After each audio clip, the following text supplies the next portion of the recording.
कल जो है हमने वैसे तो हमने सेक्शन 11 तक देख लिया था, लेकिन फिर भी सेक्शन 11 में थोड़ा सा कंफ्यूजन था, तो इसलिए आज एक बार और सेक्शन 11 को बहुत अच्छे से पढ़ते हैं ताकि कोई भी उसमें डाउट ना रहे।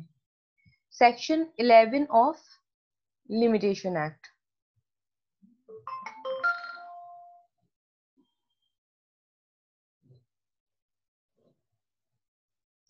सेक्शन 11 ऑफ लिमिटेशन एक्ट में क्या बताया गया है, देखिए सिंपली पहले मैं आपको इसको एक बार जनरली लैंग्वेज में समझा देती हूँ।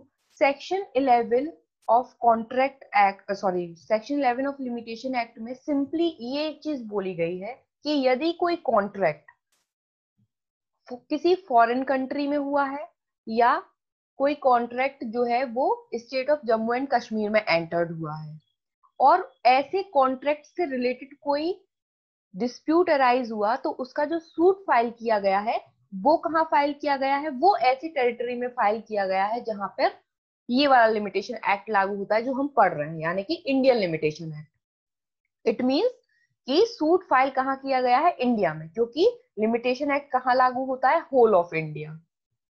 ठीक है, तो पहले चूंकि एक्सेप्ट जम्मू एंड कश्मीर था, पहले स्टेट ऑफ जम्मू कश्मीर पे लागू नहीं होता था, इसलिए यहाँ पर स्टेट ऑफ जम्मू कश्मीर भी इसमें फॉरेन कंट्री और स्टेट ऑफ जम्मू कश्मीर अलग से लिखा गया है।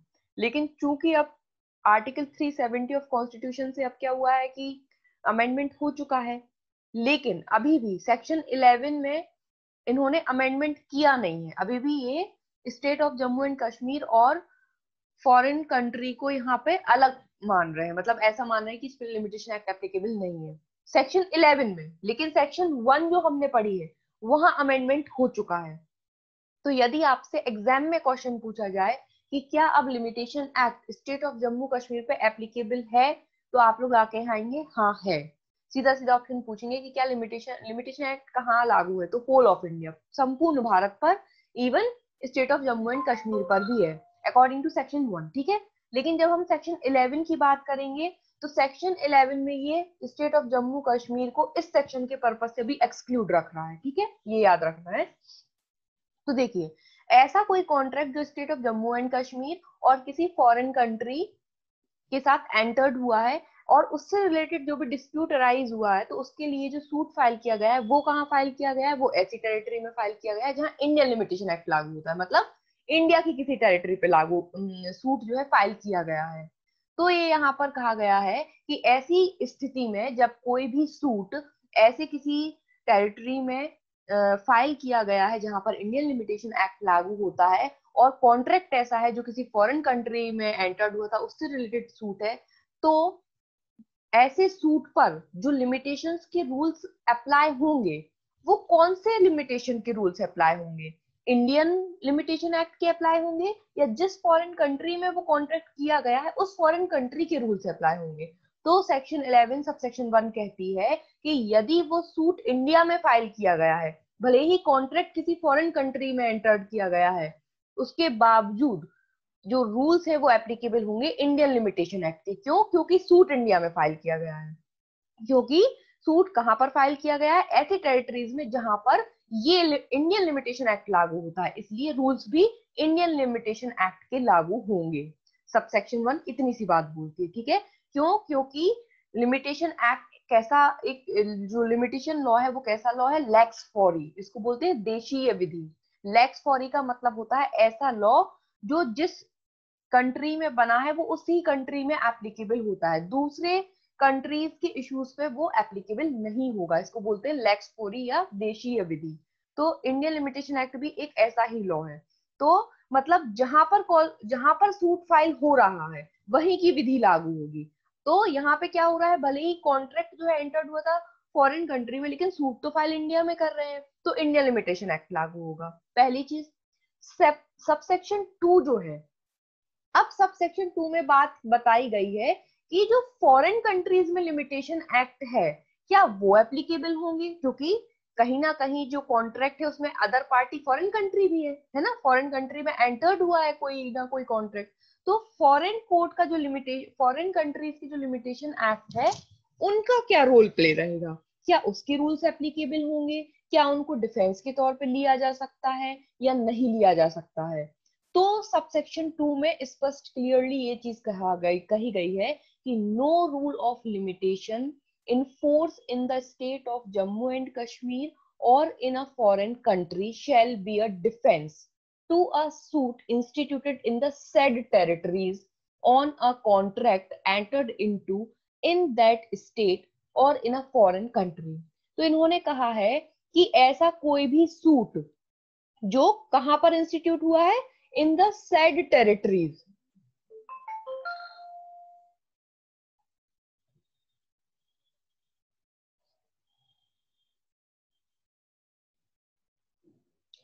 तो सेक्शन 11 की जो सबसेक्शन 2 है, जिसमें कल कंफ्यूजन हो रहा था, हम वही क्लियर करेंगे आज, है ना।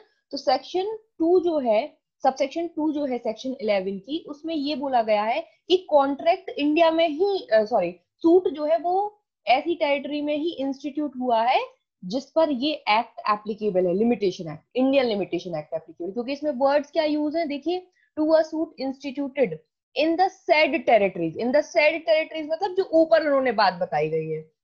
इन्होंने सबसेक्शन 1 में स्टार्टिंग कैसे की है, suit instituted in the territories to which this act extends, ऐसी टेरिटरी में सूट फाइल हुआ है जहां पर इंडियन लिमिटेशन एक्ट लागू होता है। तो नीचे वाले सबसेक्शन 2 में भी इन्होंने वही वर्ड्स यूज किए गए हैं, to a suit instituted in the said territories, in the said territories मतलब ऊपर बताई गई हुई टेरिटरीज, मतलब इंडिया की टेरिटरी पे, ऐसी टेरिटरी पे जिसपे इंडियन लिमिटेशन एक्ट लागू होता है, ठीक है। तो पहला पॉइंट, कॉन्ट्रैक्ट जो है वो फॉरेन कंट्री में हुआ है, लेकिन उसके लिए सूट इंडिया में फाइल किया गया है, ऐसी टेरिटरी पर फाइल किया गया है जहां पर इंडियन लिमिटेशन एक्ट लागू होता है। देन जो रूल्स ऑफ लिमिटेशन है जो फॉरेन कंट्री के हैं, या जो स्टेट ऑफ जम्मू कश्मीर से रिलेटेड वहां पे जो लिमिटेशन एक्ट है वहां के जो रूल्स हैं, उनको एज अ डिफेंस कोई भी डिफेंडेंट नहीं ले सकता है, जनरल रूल ये है, ठीक है। यदि कोई भी सूट इंडिया में फाइल किया गया है किसी ऐसे कॉन्ट्रैक्ट से रिलेटेड, जो कॉन्ट्रैक्ट किसी फॉरेन कंट्री या स्टेट ऑफ जम्मू कश्मीर में हुआ है, तो ऐसे फॉरेन कंट्री और ऐसे स्टेट ऑफ जम्मू कश्मीर के रूल्स ऑफ लिमिटेशंस को डिफेंस के तौर पे कोई भी पार्टी नहीं ले सकती। लेकिन वो पार्टी कब ले सकती है, उसके दो ग्राउंड्स बताए हैं। तो ये जो नीचे ए और बी जो दो ग्राउंड्स है, अगर ये दो ग्राउंड्स हैं तो वो डिफेंस ले सकती है, इनके सिवाय वो डिफेंस नहीं ले सकती। मींस देखिए,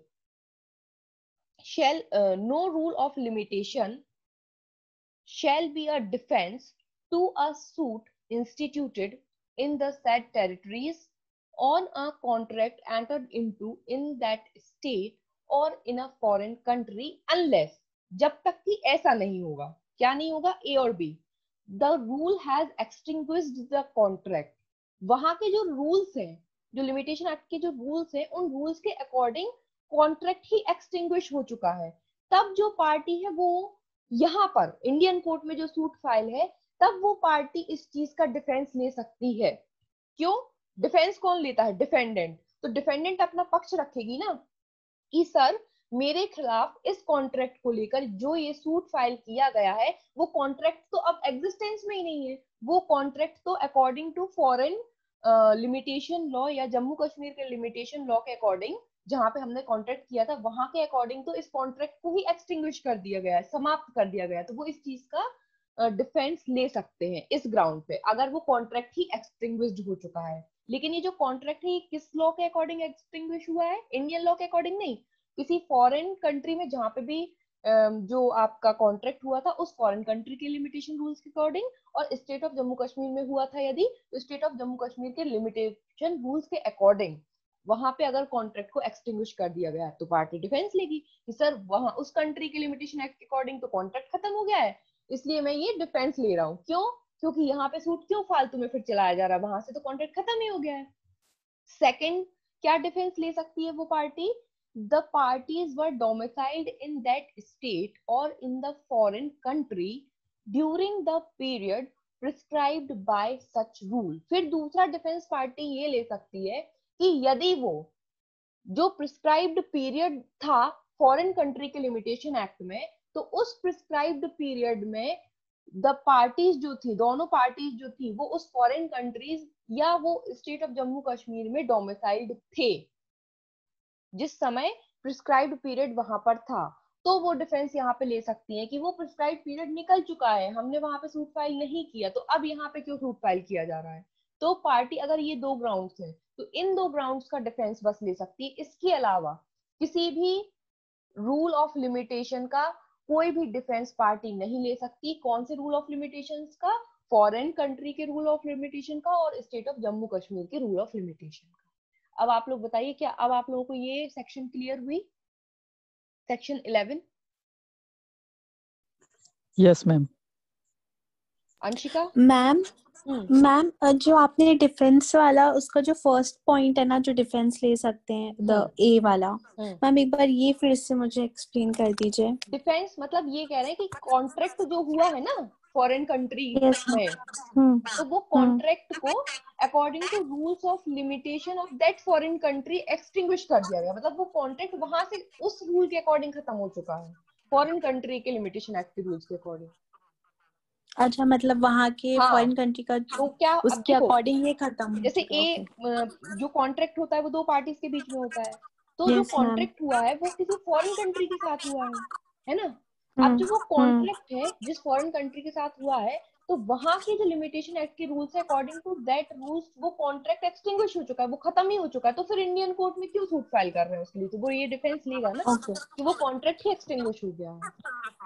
अच्छा, ये ओके चीज बताई मैम, गई है। ठीक है मैम, मुझे समझ में आ गया। ओके। और सेकंड तो सिंपल है कि प्रिस्क्राइब पीरियड चल रहा था तो पार्टीज वहां पे डोमिसाइल्ड थी, इस चीज का वो डिफेंस लेंगे। ठीक है। और बाकी सब लोगों को ये क्लियर है? बाकी सब लोग भी बताइए, अब क्लियर है सेक्शन 11? Yes ma'am. हाँ बताइए सर। Yes ma'am. ओके, सूरमणि जी मैम को इसको नहीं आया, बताइए। थोड़ा अच्छे से बताइए मैम, देखिए अभी नहीं आ रहा है। आपको नहीं आ रहा है समझ में? देखिए इसमें सिंपली ये कहा गया है सेक्शन 11 में कि मैं आपको जनरल लैंग्वेज में समझा देती हूँ, ठीक है? आप इसकी डायरेक्ट की लैंग्वेज पे मत जाइए। देखिए, जब कोई भी कॉन्ट्रैक्ट किसी विदेशी राज्य के साथ किया जाता है या जम्मू कश्मीर राज्य के साथ कोई भी कॉन्ट्रैक्ट यदि पार्टी ने किया है, तो ये कहा गया है कि जब विदेशी राज्य और जम्मू कश्मीर राज्य के साथ यदि कोई संविदा की गई है और उस संविदा के आधार पर जो वाद है वो इंडिया में लाया गया है, तो कहाँ के परिसीमा अधिनियम लागू होंगे?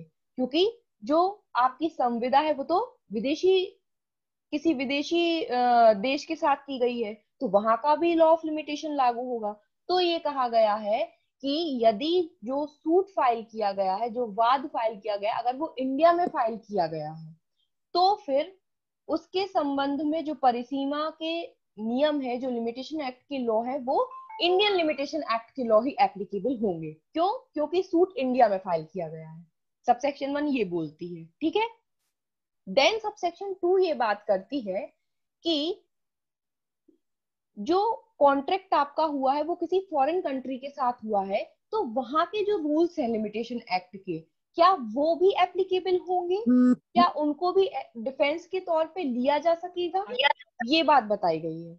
तो सबसेक्शन 2 में कहा गया है कि यदि जो सूट फाइल किया गया है वो इंडिया में किया गया है, तो लिमिटेशन एक्ट के, फॉरेन कंट्री के लिमिटेशन एक्ट के जो रूल्स हैं वो डिफेंस के तौर पे नहीं लिए जा सकते। क्यों नहीं लिए जा सकते?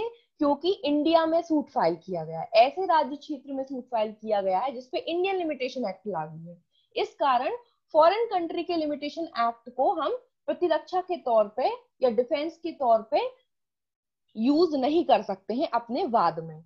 लेकिन सबसेक्शन 2 में दो कंडीशन बताई है, दो एक्सेप्शन बताए कि कब प्रतिरक्षा के तौर पे विदेशी राज्य के परिसीमा के नियम को आप प्रतिरक्षा के तौर पे ले सकते हैं। तो आप तब ले सकते हैं यदि वहां जो फॉरेन स्टेट है, जो फॉरेन कंट्री है, तो विदेशी राज्य की परिसीमा नियम के तहत यदि वो संविदा ही निर्वापित कर दी गई है, मतलब according to the limitation act of foreign country, ये जो कॉन्ट्रैक्ट था आपका ये ही खत्म हो गया है, निर्वापित मतलब समाप्त हो गया है।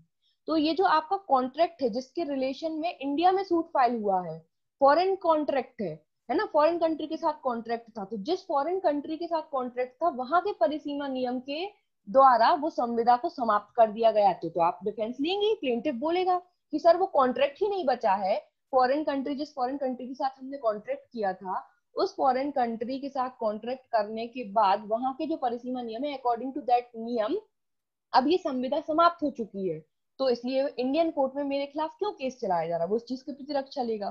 सेकंड पॉइंट, सेकंड इस बात की प्रतिरक्षा लेगा वो, पक्षकार ऐसे नियम द्वारा विहित काल के दौरान उस राज्य या विदेशी राज्य के अधिवासी थे। फिर वो दूसरा पॉइंट ये बोलेगा कि जिस टाइम ये जो कॉन्ट्रैक्ट को लेकर के इंडिया में सूट फाइल किया गया है, तो जो पीरियड ऑफ लिमिटेशन, जो विहित काल विदेशी राज्य के परिसीमा नियम के द्वारा जो विहित काल बताया गया था, उस विहित काल के दौरान तो दोनों पक्षकार विदेशी राज्य के अधिवासी थे, वहीं के डोमिसाइल्ड थे, तो इस चीज का डिफेंस भी वो ले सकते हैं।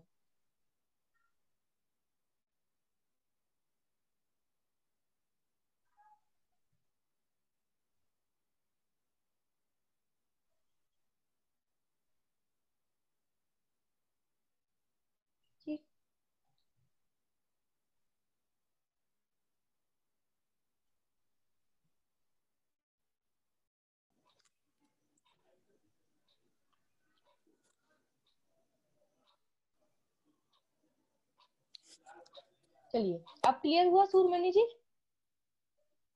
Yes ma'am. Okay ma'am, ma'am मतलब सेकंड पॉइंट का ये मतलब निकला ना कि जैसे जो रूल ऑफ लिमिटेशन जो फॉरेन कंट्री और जम्मू एंड कश्मीर का है, तो हम उस रूल का डिफेंस नहीं ले सकते अगर वो सूट फॉर इंडिया में इंस्टीट्यूटेड है। हाँ, लेकिन कब ले सकते हैं, तो वो दो कंडीशन यदि हैं तो ले सकते हैं। हाँ ठीक है मैम, ओके।